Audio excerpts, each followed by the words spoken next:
பலரின் குலதெய்வமாகவும் பெண்களின் விருப்பமான தெய்வமாகவும் விளங்குபவர் அன்னை மீனாட்சி.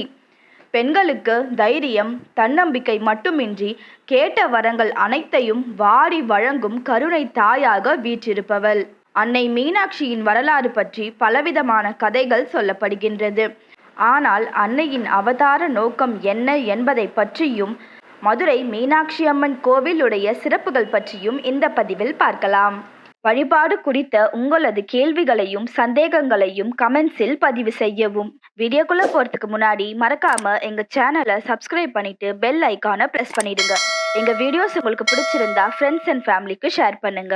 மேலும் எதை பற்றிய ஆன்மீக தகவல்களை அறிய விரும்புகிறீர்கள் என்று கமெண்ட் பண்ணுங்க. துர்க்கை அம்மன், மகிஷாசுரமர்த்தினி, காஞ்சி காமாட்சி போன்ற அம்பாள் அவதாரங்கள் அனைத்தும் அசுரர்களை வதம் செய்து நல்லவர்களை காப்பாற்ற உண்டானதாகும். இப்படி பல வடிவங்களுள் ஏதாவது ஒரு நோக்கத்திற்காக உருவானது.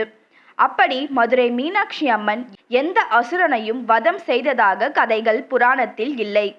அப்படியானால் மதுரை மீனாட்சி அம்மனின் அவதார நோக்கம் என்ன? மீனாட்சி அம்மன் தோன்றிய வரலாறு. கந்தர்வ லோகத்தை சேர்ந்த விஸ்வாவசு என்பவர் மிக சிறந்த சிவபக்தர். அவருக்கு வித்யாவதி என்ற மகள் பிறந்தாள். வித்யாவதி சிறு வயதிலேயே அம்பாள் மீது அளவு கடந்த பக்தி.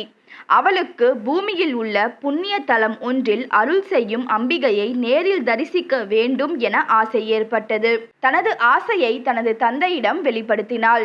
அவரும் கடம்ப வனமாக இருந்த மதுரையில் அருள் புரிந்த ஷியாமளா தேவியை வழிபடும்படி கூறினார்கள்.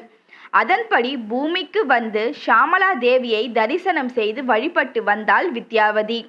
இந்த தலம் அவளுக்கு மிகவும் பிடித்து விட்டதால் இங்கேயே தங்கி அம்பிகைக்கு சேவை செய்தாள். அவளுடைய பக்தியை கண்டு மனம் குளிர்ந்த ஷியாமளா தேவி 3 வயது சிறுமியாக காட்சியளித்தாள். என்ன வரம் வேண்டும் என அம்பிகையிடம் குழந்தையாக காட்சி தந்து கேட்டாள் அம்பிகை. அதற்கு வித்யாவதி, நீ எனக்கு மகளாக பிறக்க வேண்டும் என வரம் கேட்டார். அதன்படியே அடுத்த பிறவியில் உன் எண்ணம் நிறைவேறும் என அம்பிகையும் வரமளித்தாள். அடுத்த பிறவியில் சூரிய குல மன்னனான சூரசேனனின் மகள் காஞ்சனமாலையாக பிறந்து வளர்ந்தாள் வித்யாவதி.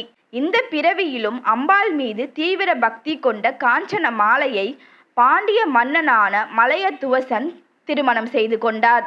நீண்ட காலமாகியும் மலையத்துவசனுக்கும் காஞ்சனமாலைக்கும் குழந்தை பாக்கியம் கிடைக்கவில்லை. குழந்தை வரம் வேண்டி அன்னையிடம் வேண்டினார்கள். அதே சமயம் மலையத்துவசன் புத்திர காமேஷ்டி யாகமும் நடத்தினார்.